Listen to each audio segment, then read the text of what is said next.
Okay, this is a book review. The book is called Prophets of Doom by Neema Parvini. All of these guys are famous scholars that had theories about the cycles of history. And the cycles of history can be as simple as the life of a human. You're born as a baby, immature, you become mature, middle-aged adult, then you get old and you die. All right, that's a simple cycle. Then there's the other cycles. I'm going to explain all of it. Let me show you a couple paintings first that show some of the common metaphors, and then we'll get into the more advanced stuff. So here's the painting about the Course of Empire by Thomas Cole. He's like the great American story painter, mid-1800s. And this is the consummation of empire. This is what you want. You want society to be prosperous, wealthy, abundant, with opportunity for everyone, low in crime. People are nice to each other. There's peace. That's ideally how things are. And the United States has been that way for a lot of its existence. Okay, and the classic cycle is that it starts out as sort of a primitive, bestial, wild frontier. And then brave, strong men, the age of gods, the age of heroes, they're religious, they're pious, they're hardworking, they're courageous, and they establish a civilization. With time, the civilization becomes more and more agricultural. They learn how to fish. They'll learn how to grow crops. They can have bigger cities then because there's more food available. Okay, and here is sort of like the mythological dream of Arcadia, a pastoral paradise with magnificent architecture, plenty of land for grazing of the sheep, the chickens, the cattle, and growing of the crops, and people are getting along. There's peace, and there's prosperity, and good health, and good cheer. Sort of the ancient ideal of Greek. And then here's the painting again these are all by Thomas Cole. The architect's dream. He envisions that he can make a magnificent building that'll make life even better for the people, and he sets about to, makes his drawings, gets support, and then makes it happen. And that leads to the consummation, the peak of empire. Okay, all these paintings are by Thomas Cole. Okay, but then, for whatever the reason, the society becomes atheist, which previously religion, like legare, to ligate, Latin, to tie together. The religion had kept the people together. Then they start to think they're smarter than the religion. They start to mock their gods, mock their traditions. There's no longer anything to hold the people together. They start having fewer children. They start becoming overrun by foreigners. They lose their borders, and they get conquered and brutalized. And then their city is destroyed, and there's nothing left but ruin. So this painting here is desolation. Okay, and that's sort of the standard cycle of history, one way of phrasing it. Okay, so now we'll go a little bit through what's in the book. The decline of West is a hot topic. Anybody with a brain is aware of it and talking about it. Historians and philosophers have written all these different variations on these cycles. And it goes all the way back to the ancient Greeks. Plato was talking about this, Aristotle was talking about this, and numerous historians have their theories, from Polybius, the Greek, Aquinas, Machiavelli, Giambattista Vico. And I'm going to go through some of those in a moment, but I'm also going to say something. I think all this theorizing about cycles of history is overrated for current problems. I'll tell you why.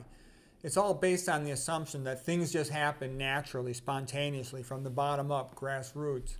But that's not the way things are happening nowadays. Things are happening nowadays from the top down. These billionaires control things, okay? Regular people don't control anything. And the billionaires have more power than a lot of country rulers, okay? That's where the real power is. Money is the ability to make other people do stuff. And they've got it, so they can make lots of people do lots of things. So what I'm trying to say, all these cycles to some extent I think are this, mental masturbation. Okay, they're not really dealing with the real issue.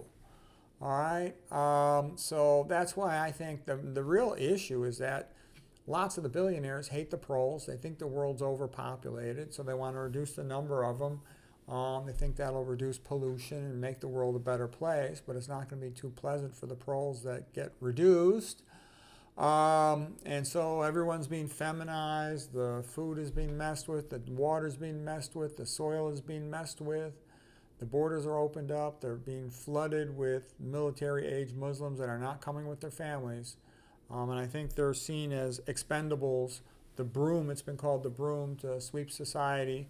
There's a concept of a coalition of the fringes, meaning fringe populations that feel that they've been marginalized are set together on this hand, it's called the left, to be unified and to try to destroy who is scapegoated. The scapegoated population is the white Christian male. And the reason he's scapegoated is they see him as the only one with any potential to prevent the destruction of Western civilization. So they figure once he's out of the way, they think everyone else will be easy to take care of. That's just how they see it. They think women are weak and stupid, easy to control. You can trick them into anything, just get them all emotional.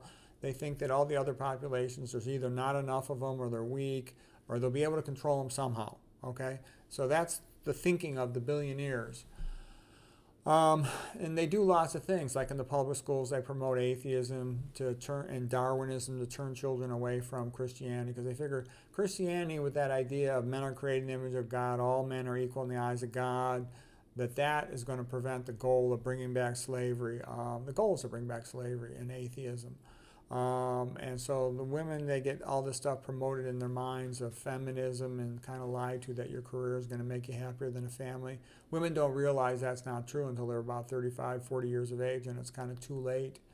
The more you have feminism in society, the more unhappy women become, the more babies get bumped off, the more divorces there are, the more families that are ruined, and both men and women end up unhappier. We're told all kinds of things, like we need GMO technology and centralization of farms, but the reality is food becomes more scarce and the food quality gets worse and worse and the prices keep going up. Centralization is bad for the proles. We're told we should forget about religion and just go by science, but with atheistic science, it doesn't work. It's all fake. It's almost all fake. It's just advertising for corporations. If atheist science was so good, how come people are just sicker and sicker than ever? Okay, if medical science was progressing, why is the population fatter, sicker, and stupider than ever before?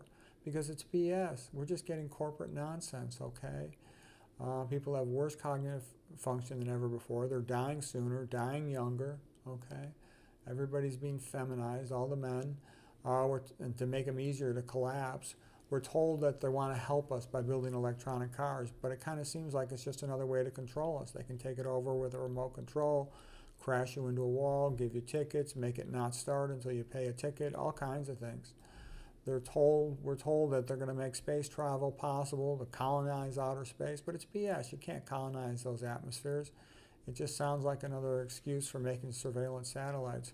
We're told we need to compete with China in AI. Bullshit, okay? And that AI needs data centers. BS. It just sounds like they're making data centers to keep detailed records of us, a Dongon, a social credit score. And anybody who has an original thought or idea or tries to speak up freely will eventually be deleted from the social order, made an outcast pariah, no money, starved to death, the number of the beast, We're told that women are exploited even though they get preferential acceptance in school, hiring and jobs, and treatment and divorce. That's been done to turn women against men. And in the long run, the women and the men end up unhappier. Some say civilization or a country is like, let's see, what else? What are some other things that could be a little interesting here? To have civilization, you need some things. You need religion. You need at least the existence of traditional marriage. You need manners, polite behavior, that people solve problems by talking. Let's see.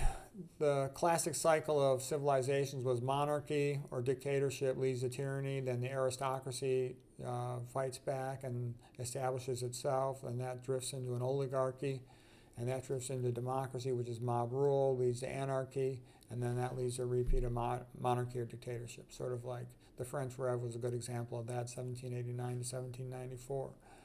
And, different ways of sort of saying the same things, like we talked about. The early bestial phase can be called the age of gods, when men are pious and religious. Then the age of heroes, when they're brave. Then the age of men, when they start to think they're smarter than the gods and the religion, and then the society collapses. The intellectuals turn the people against their religion, and everything falls apart. Like Old Testament, when the people turn their back on God, God turns his back on them, okay?